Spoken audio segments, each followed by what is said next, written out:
اعوذ باللہ من الشیطان الرجیم، بسم اللہ الرحمن الرحیم۔ نالج فیکٹری کے دوستو السلام علیکم۔ ناظرین اکرام، ہر رات ہم بستر پر لیٹتے ہیں، آنکھیں بند کرتے ہیں اور نیند ہمیں اپنی پرسکون آغوش میں لے لیتی ہے۔ یہ وہ پیاری اور میٹھی نیند ہے جس میں انسان تقریباً اپنی 1/3 زندگی گزار دیتا ہے، لیکن کبھی اس پر غور و فکر نہیں کرتا اور کبھی یہ نہیں سوچتا کہ یہ نیند ہے کیا اور کیسے آتی ہے۔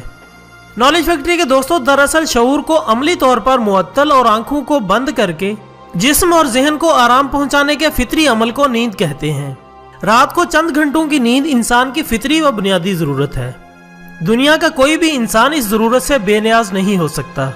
بے ہوشی میں انسان اپنے آپ سے اور اپنے ماحول سے بے خبر ہو جاتا ہے، لیکن نیند ایک قدرتی عمل ہے اور نیند سے انسان بغیر کسی طبی امداد کے بیدار ہو جاتا ہے یا اسے بیدار کیا جا سکتا ہے، جبکہ بے ہوشی ایک مرض ہے اور اس میں انسان کو ہوش میں لانے کے لیے طبی امداد کی ضرورت پڑتی ہے۔ ناظرین اکرام، سائنسدانوں کے مطابق ہمارے اندر ایک باڈی کلاک موجود ہے جو ہمارے جسم و دماغ کے توازن کو برقرار رکھنے کے لیے دن اور رات کی موجودگی کو نوٹ کر کے رات کو دماغ میں موجود نیند کے مرکز کو فعال کر دیتا ہے، جس سے نیند آ جاتی ہے۔ خواتین و حضرات، نیند اللہ کی ایک عظیم رحمت اور نعمت ہے جو تھکے ماندے بندوں کے لیے راحت و آرام کا ذریعہ ہے۔ انسان کو پرسکون نیند سے ہمکنار کرنے کے لیے اللہ تعالیٰ نے ماحول کو سازگار بنایا۔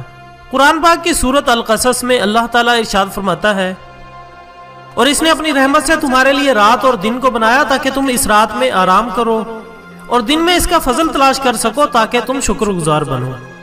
اسی طرح سورت فرقان میں اللہ تعالیٰ ارشاد فرماتا ہے، اور وہی ہے جس نے تمہارے لیے رات کو پردہ پوش اور نیند کو راحت اور دن کو اٹھ کھڑے ہونے کا وقت بنایا۔ ناظرین اکرام، اب کچھ بات ہو جائے نائٹ ٹیرر یعنی نیند میں چلنے والی بیماری پر۔ ناظرین اکرام، نائٹ ٹیرر وہ بیماری ہے جس میں عام طور پر لوگ سوتے سوتے اچانک اٹھ کر سیدھے کھڑے ہو جاتے ہیں، چہرے پر دہشت اور خوف ہوتا ہے اور کئی لوگ چیخیں مارتے ہیں۔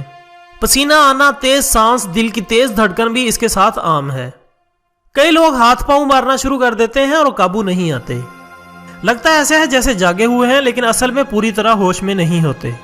اس کی وجہ نفسیاتی بھی ہو سکتی ہے اور کئی دوائیوں کا سائیڈ ایفیکٹ بھی۔ نیند کی اچھی کوالٹی کا نہ ہونا بھی ممکنہ وجہ ہے۔ اس کے لیے بہتر ہے کسی سائیکیٹرسٹ سے رابطہ کریں، وہ بہتر حل تجویز کرے گا۔ اینٹی ڈپریسنٹ یا نیند کی ادویات یا سائیکو تھراپی وغیرہ ممکنہ حل ہو سکتے ہیں۔ اس کے ساتھ ہی ویڈیو کا اختتام ہوتا ہے۔